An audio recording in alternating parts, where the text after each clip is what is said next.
preocuparse. Es un cáncer que ha afectado no solo al país, sino también a la región. En el caso del Perú tenemos ya una ley, ¿verdad?, que reemplaza al decreto de urgencia 003, pero falta el reglamento, señor Macera. Sí, el reglamento está ahorita en trabajo. Entiendo debería ya salir en los siguientes días, máximo una semana. Ahora, el reglamento, como cualquier reglamento, tiene que ceñirse a lo que ya está puesto en la ley, ¿no? Entonces ahí empezamos ya con algunas limitaciones, ¿ya? Lo otro es que la manera en que el sector construcción recibe este reglamento va a ser sumamente importante para la reactivación económica del Perú, y no solamente el sector construcción, aquí también estamos hablando del sector financiero, ¿ya? Y a través del sector construcción y a través del sector financiero en realidad estamos hablando de la reactivación económica que este país necesita este año, ¿ya? Nos estamos jugando acá inversión privada y nos estamos jugando acá inversión pública, ¿ya? Como inversión pública estamos hablando en buena cuenta de la reconstrucción del norte. Entonces, no es poca cosa lo que nos estamos jugando con este reglamento. El MEF ha estado consultando con muchos analistas, con muchas personas vinculadas a las empresas que tienen una participación en esto.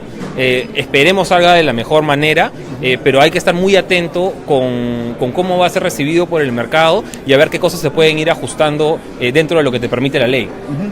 El foro un poco también se ha centrado el tema de gobernabilidad, corrupción.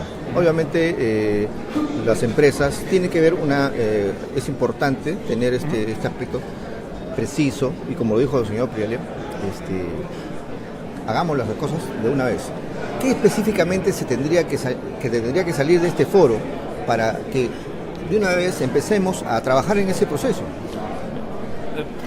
Creo que hay prácticas internacionales que otros países han aplicado un poco mejor que nosotros para el combate a la corrupción, mientras se permite que se sigan ejecutando las obras, ¿no?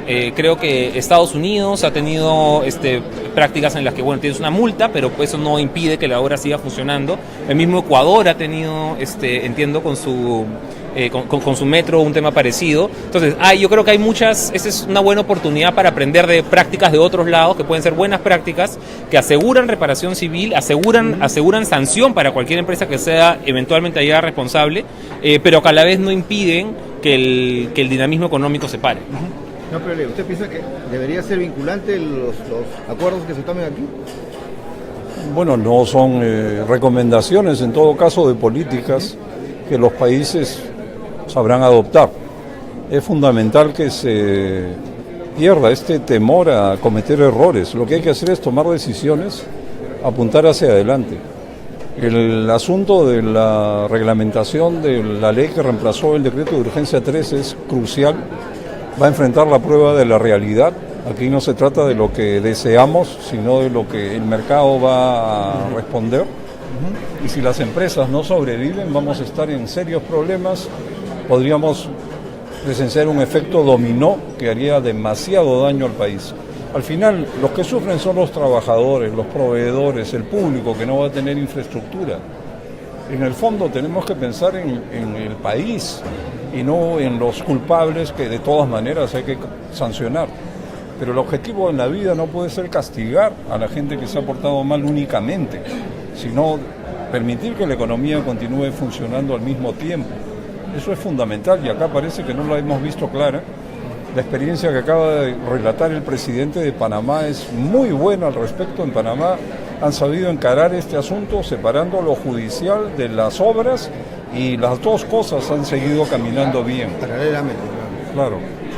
Aprovechando la presencia de ambos y tocando un poco el contexto internacional, el mundo está un poco convulsionado con tantas cosas que vienen pasando, la guerra comercial entre Estados Unidos y China, el petroyuan que se ha lanzado hace poco, la reorganización del Tratado de Libre Comercio en Norteamérica por parte que conforman Estados Unidos, México y Canadá, etcétera. Hay una especie de reversión en la apertura comercial. Se inició con el Brexit y parece que continúa, no sé si Estados Unidos, pero no está dando esas señales.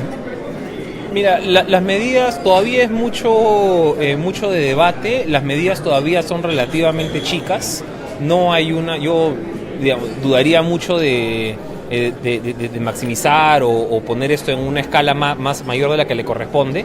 El mundo ahora está creciendo a tasas en realidad a las que no crecía hace décadas. Estamos en un contexto de fuerte crecimiento internacional que el Perú tiene que aprovechar, ¿ya? O sea, el Perú en realidad es inaceptable crecer menos que el promedio del mundo. ¿Ya? El Perú tendría que estar tratando de tener tasas que converjan hacia PBI per cápita de naciones como Chile, incluso de Colombia, que está por encima de nosotros, y creciendo al 2,5%, eso no lo estamos logrando.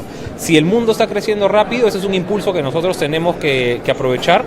Yo no veo por ahora mayor motivo de preocupación de guerras comerciales que nos puedan por lo menos afectar a nosotros directamente. Quizá esto se envuelva de una manera muy mala de repente, pero no lo veo por lo menos el escenario más probable. Y mientras tengamos vientos en popa, aprovechémoslo. ¿Cuánto es el PIB per cápita de Perú? El PIB per cápita de Perú en paridad de poder de compra son más o menos $12.000 por persona. Chile y otros países. Chile son $23.000 por persona. ¿Ya? Es un poquito menos del doble. ¿Cómo aprovechamos estos vientos a favor internacionales? Bueno, el problema es que los precios pueden ayudar, pero si el país no está convencido de lo que hace, vamos a tener problemas. Acá hemos tenido una falta de liderazgo muy grande durante los últimos 2 años y esperamos que el nuevo gobierno tenga convicción en lo que haga. En ese contexto. Y que empuje al país y que el país lo siga, porque realmente todos tenemos deseos que le vaya muy bien. Pero necesitamos un liderazgo claro. Bueno, hacia ese objetivo hay la posibilidad de un pedido de facultades extraordinarias para impulsar el tema de la reconstrucción, que obviamente muchas personas, muchos analistas piensan que no ha avanzado todavía y que hay algunos proyectos que están todavía detenidos. Claro, es una excelente oportunidad para encarar el problema que hemos vivido este año pasado. La reconstrucción no ha funcionado. La institucionalidad de los gobiernos subnacionales es cero. Miles de expedientes, pequeñas obras atomizadas, posible corrupción. La Contraloría ha encontrado objeciones a una cantidad enorme de procesos y de proyectos. Esto no ha funcionado. Necesitamos un cambio. No se trata de hacer lo mismo más rápido, va a ser peor. Creo que se impone en las facultades legislativas solicitar normativa específica para que las empresas que gestionan proyectos que se llaman PMOs puedan funcionar en el país y manejar, por ejemplo, regiones enteras o sectores enteros. La normativa en el Perú no lo considera y eso es un obstáculo. Se ha logrado superar el obstáculo a través de un acuerdo de gobierno a gobierno con el Reino Unido para los Juegos Panamericanos. Están a cargo de PMOs y está funcionando bien. Pero eso es pues entrar por una rendija de la ventana. Hay que dictar normativa que permite usar PMOs en este caso y en tantos otros como obras públicas, las obras de agua y saneamiento. Es una especie de reforma del Estado, pero en los hechos. Y creo que hacia ahí debería encaminarse el país. ¿Qué va a hacer? ¿Y esta medida usted cree que también va a ayudar a impulsar el crecimiento de la economía? El pedido de facultades, lo que se vaya a hacer con estas... Sí, a ver, un gobierno necesita un espacio político cuando recién comienza para poder implementar su visión de mediano plazo. De todas maneras, ahora, ¿cuánto va a ser la ambición de este gobierno para pedir las facultades? Esa es una pregunta interesante. Este es un gobierno que no ha entrado directamente de una elección general, ha sido un gobierno a través del vicepresidente, sí. Entonces, el espacio político que puede tener en realidad va a depender mucho también de qué quiera la oposición. Además el tiempo, ¿no? ¿Ya? Son 3 años. 3 años es tiempo suficiente como para hacer bastantes cosas. 3 años no es poco tiempo. Entonces, ahora, pero más interesante es ver cuál es la ambición que va a tener para hacer reformas grandes. Entonces, estamos hablando de reformas del sistema de infraestructura, estamos hablando de reformas de la reforma del Estado, estamos hablando de la reforma laboral, de la reforma previsional. ¿Ya?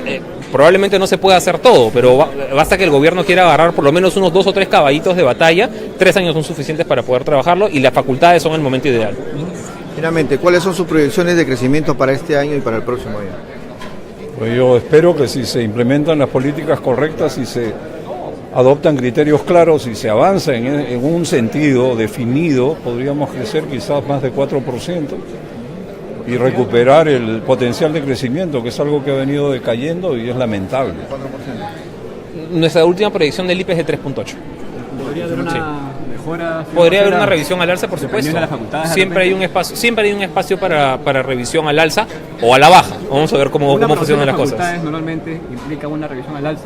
No, no necesariamente. Vamos a ver qué cosa pidan, cuál es el contexto, cuál es el contexto en el que se aprueba. A veces se pueden aprobar algunas cosas, pero se sabe que no hay espacio político para implementarlas.